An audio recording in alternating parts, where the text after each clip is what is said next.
Hey all, here's a short I did, probably around 10 minutes on the crucial core knowledge you need for health and longevity.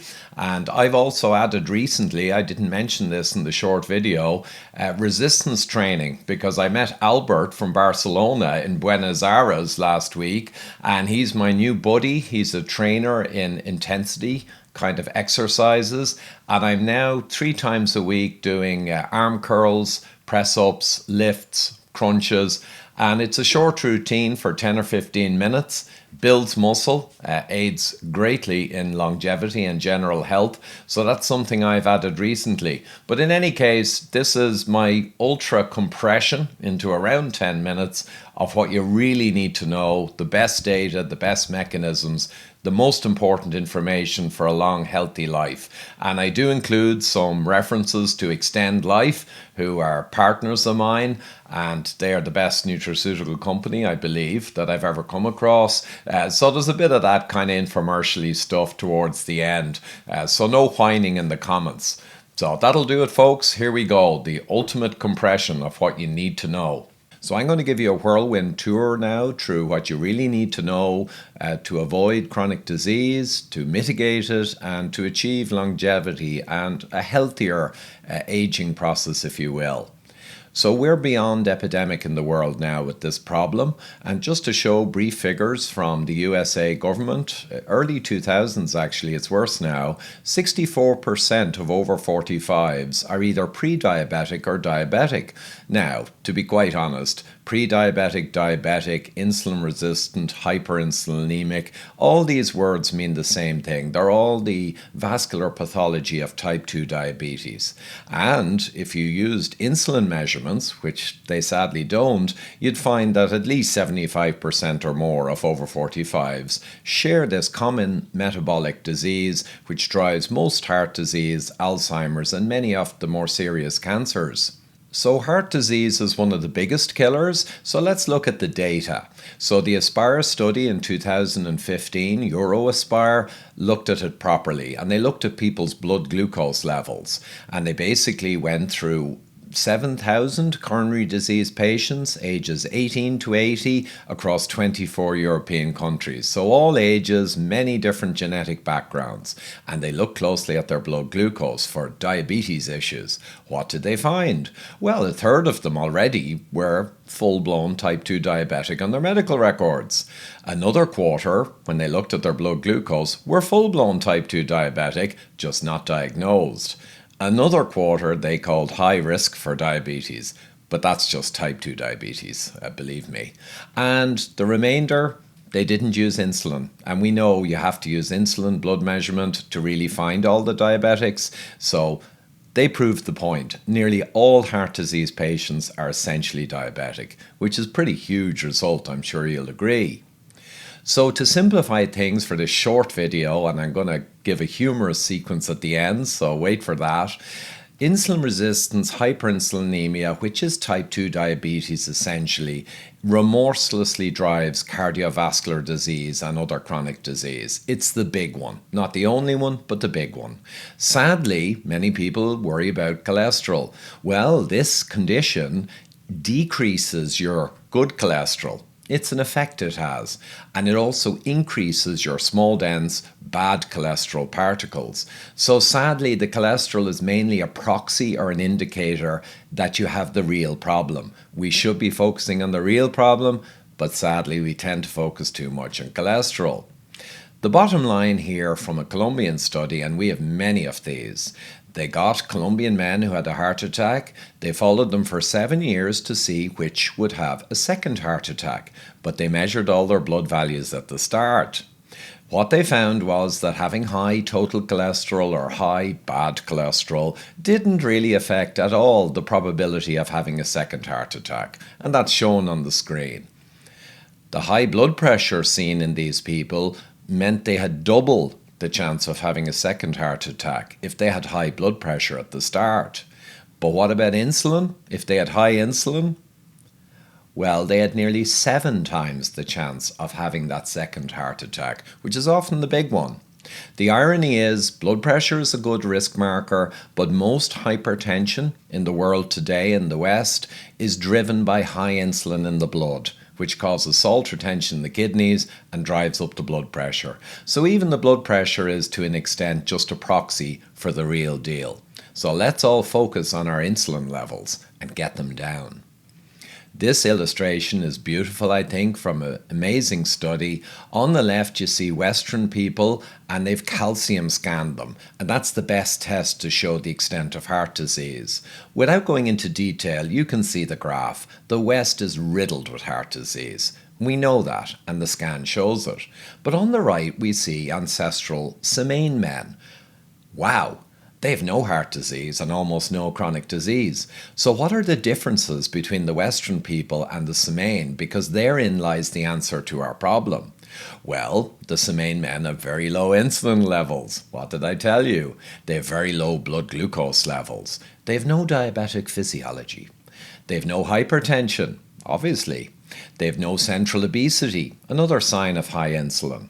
And they have no autoimmune conditions, which are largely driven by modern foods in Western kind of countries. They have no metabolic syndrome. That's another word for this. No hyperinsulinemia syndrome. And that's why they are so healthy. And we all want to be like them. So we need to fix what we eat, and we need to fix how we sleep, stress, and our modern environment. We need to go towards what they have. The other interesting thing is the Semain men have the same or higher bad cholesterol particle count. So it's not really the cholesterol. A friend of mine, Professor Feynman, many years ago had a simple graph. He said the best statistical test indicating what's going on is the eyeball test. Just look at the data.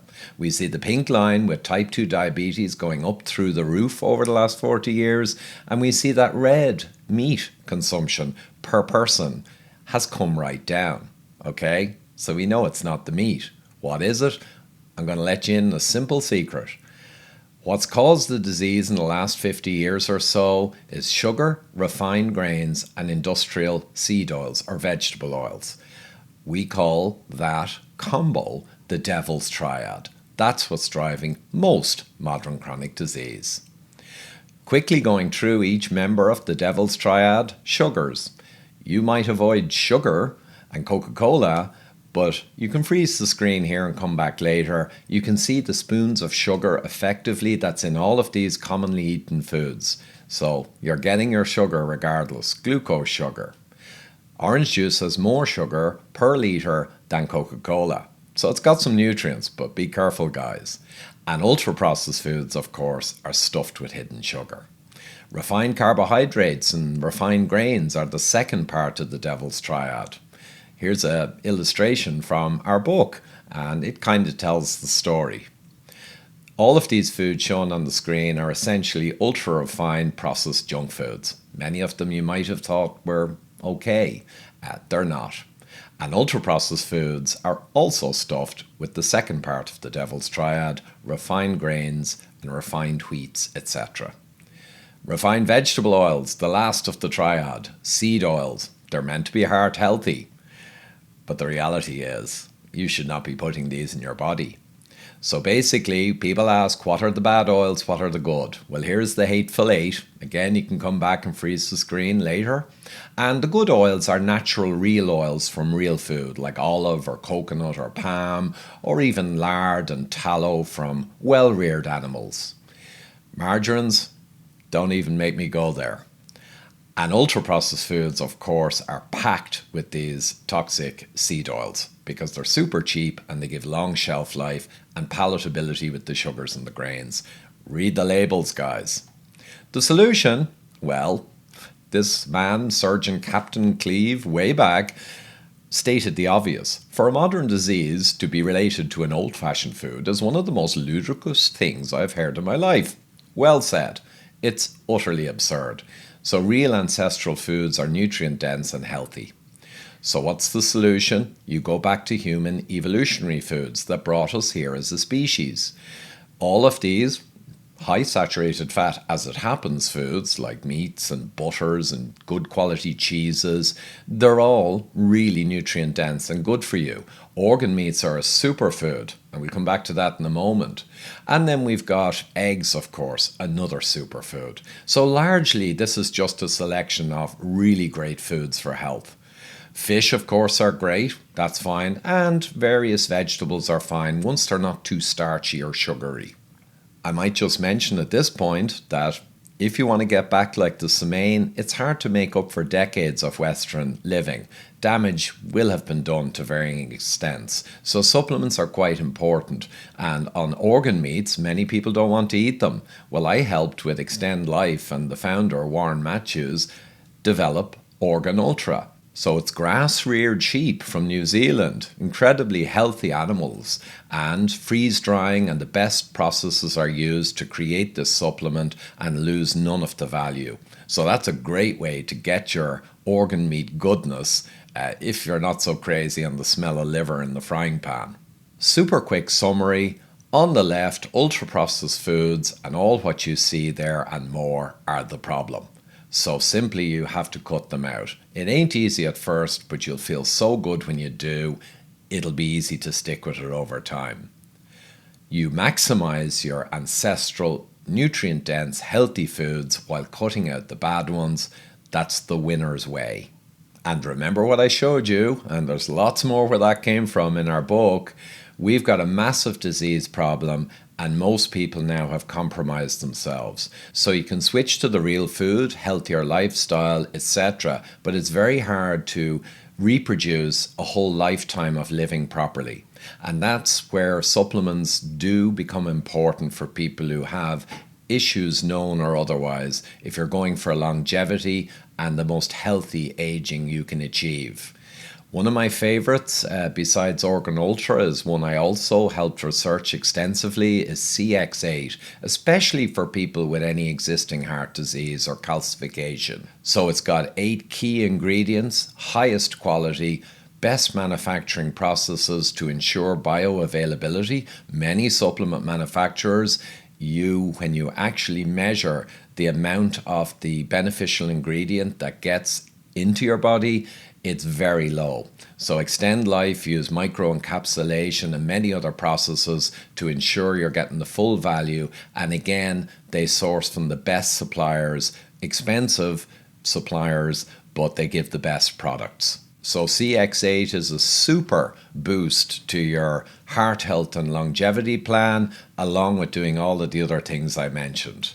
Now is a good point to also mention that my pals at Extend Life have a Black Friday sale coming up shortly, and they've got 30% reductions.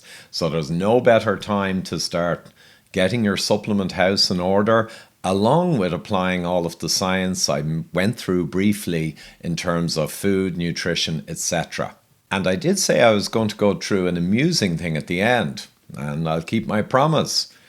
We all hear about the experts in nutrition, and I'm just giving you a reminder to be very careful. So Food Compass a few years ago came out, top professors, top of the nutrition pyramid in academia, and they had a new system to tell you what to eat with a simple traffic light system. So let's look at a selection of the foods that they scored out of 5,000. What did they score top? Green, encouraged to eat, best foods?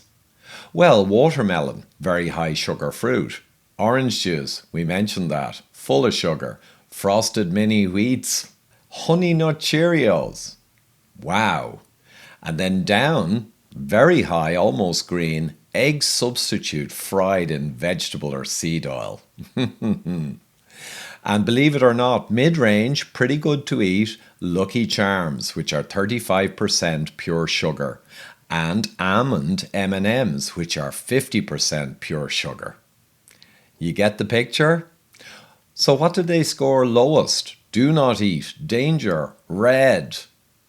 Well, whole egg fried in butter, cheddar cheese, ground beef. So the key message here is, and it is funny and sad, you can't trust the experts in nutrition. They've been compromised for decades by industry and more. You've got to go with the actual science, and hopefully myself and Gabor and Dr. Gerber represent that in a simple way. And best of luck with your health journey, and hopefully You will take advantage of the upcoming sale with Extend Life. I visited their plant all the way from Ireland over to New Zealand and gone through their whole process. And I have a background in medical device, good manufacturing practice and FDA regulation and industrial processes in general. It's been my whole career. So trust me, they are the best processes, best ingredients, best overall supplier that I have come across over the last decade exploring these avenues. So thank you. There you have it, folks. That's the core. And yeah, towards the end there, I discussed those various kind of selection of supplements I believe are the most high value.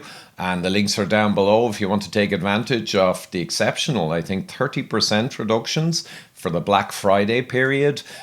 So no hard sell, but just letting everyone know. And the links are down below. Thank you.